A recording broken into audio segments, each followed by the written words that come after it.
Now, two former Madagascar presidents drew tens of thousands of supporters to rival rallies in the capital, Antananarivo, on Saturday as they entered the final stretch of their election campaign. Mark Ravalomanana and rival Andry Rajoelina are front-runners in the November 7 ballot in Madagascar. Both have also been using the social media strongly in the build-up to this election, and we went to see just how much of an impact this has been. A microphone, a laptop, a smartphone, and some lighting. This presidential candidate's campaign was not very expensive. Paul Robbery, Malagasy presidential candidate, answered questions from internet users in a video broadcast live on Facebook.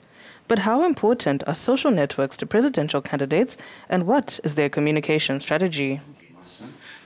I, as a candidate, don't spend much money on campaigning. I don't have a helicopter. I don't distribute T-shirts. I'm a candidate. I don't have a bodyguard. I'm campaigning on a motorcycle, not a 4x4. With a total budget of 31 million francs CFA to campaign, this former Minister of Education is one of the most active candidates on social media. We follow our media plan. We follow our communication plan as well as our communication strategy.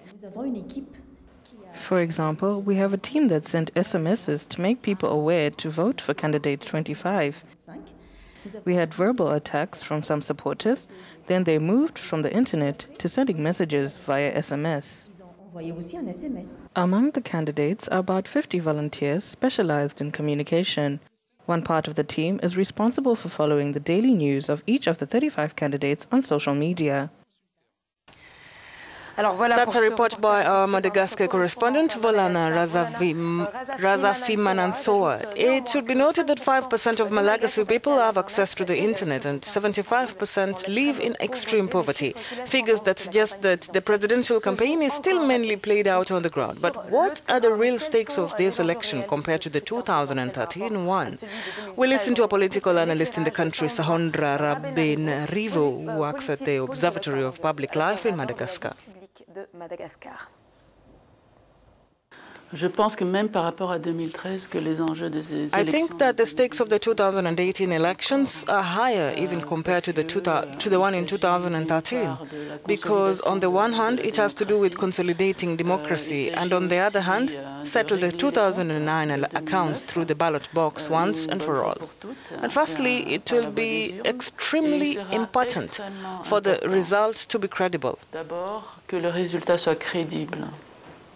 And that the gap between the second and the third candidate is not too small.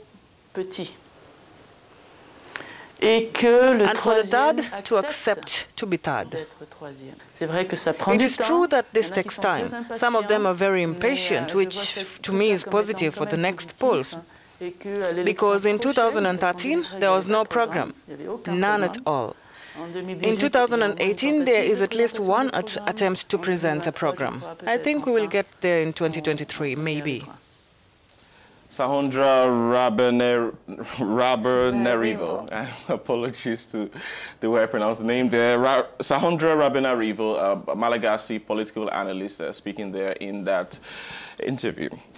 You are watching The Morning Call right here on Africanews. We are live for you from our studios in Pointe-Noire, Congo, Brazzaville, and our broadcast is in English and in French. And for those on the CanalSat network, you can actually choose either of the two languages. All you need to do is to use the blue button on your remote control to change the settings. Also, on our website, you can get the very latest stories from across the continent and elsewhere. Please log on our website again, africanews.com.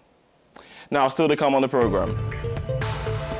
An art piece made by artificial intelligence has been sold for the first time at an exhibition in New York. Could this signal a paradigm shift in the world of art?